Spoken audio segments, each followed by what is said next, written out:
Kontrak Cinta 1 tahun, part 29. Kenyataan pahit. Ratu merebahkan tubuh ke tempat tidur. Ia memandangi langit-langit kamar.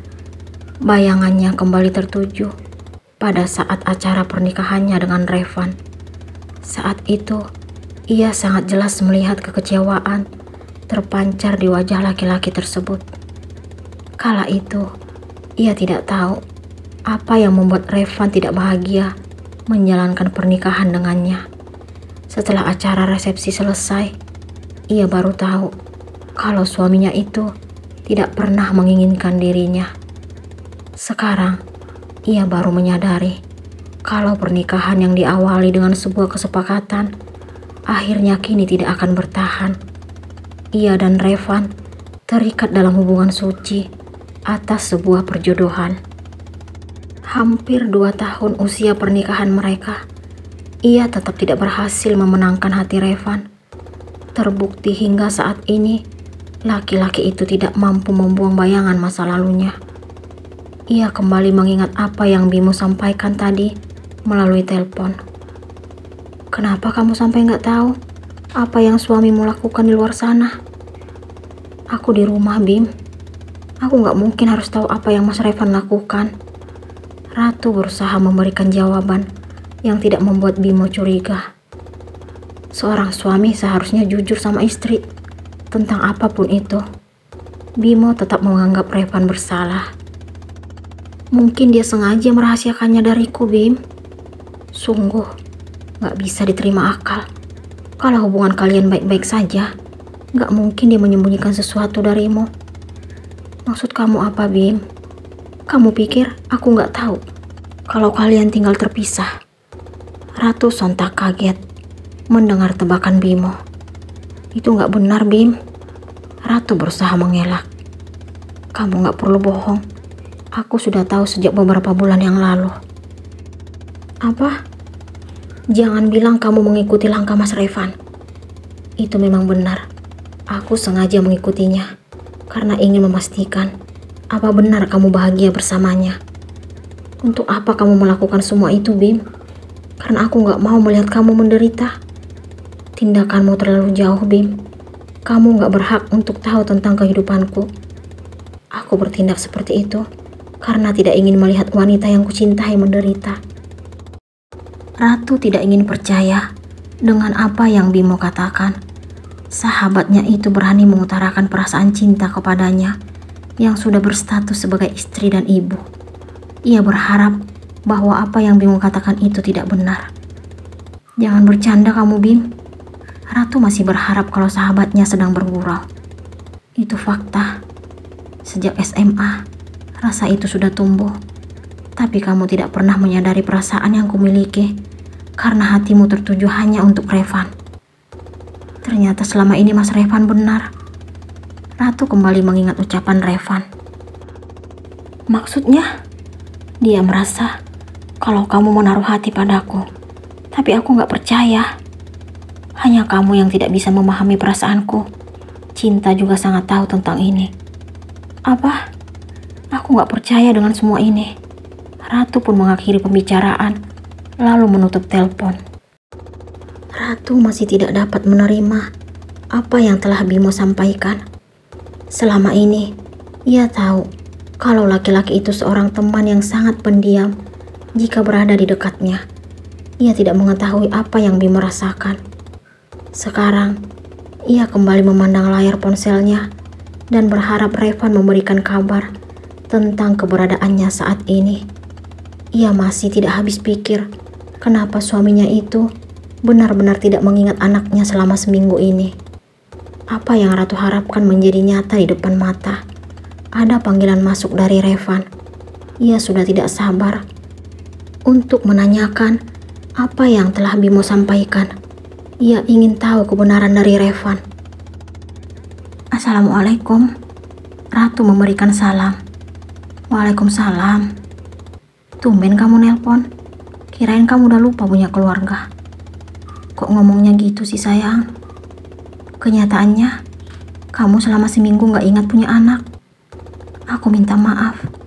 Karena selama seminggu ini aku sibuk banget. Sibuk mondar-mandir ke rumah sakit. Kok kamu tahu, sayang? Kenapa? Kamu kaget? Aku baru mau bilang ke kamu.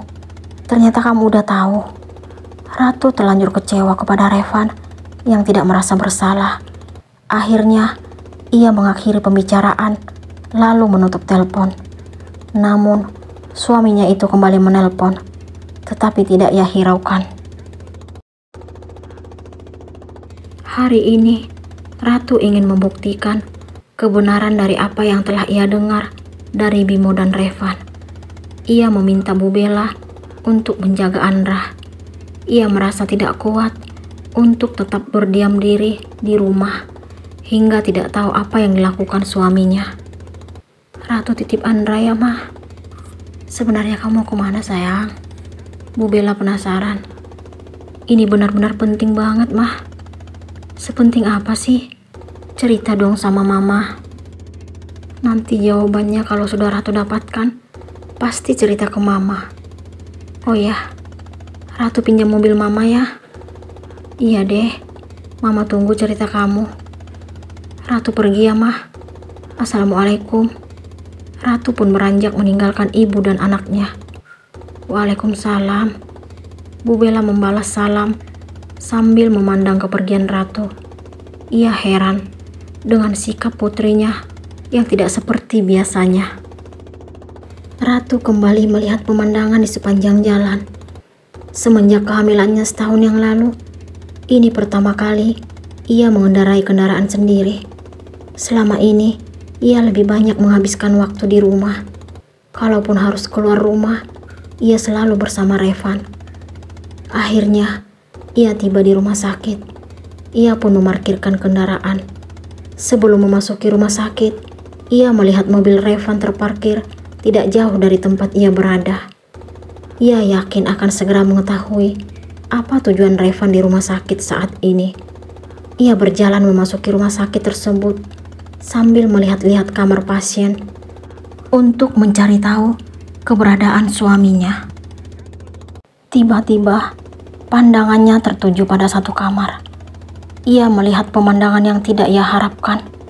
Suami yang mengaku mencintainya sedang duduk di samping tempat tidur seorang pasien yang tidak lain adalah Lani. Revan sedang menggenggam jemari wanita itu, lalu sesekali menciumnya.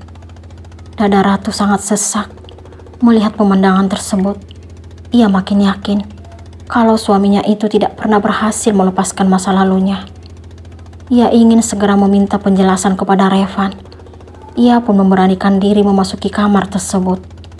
Melihat keberadaannya, Revan terkejut dan langsung melepaskan genggamannya dari tangan Lani. Ia tetap tidak mampu melihat kedekatan mereka. Ia pun keluar dari kamar itu, lalu diikuti Revan.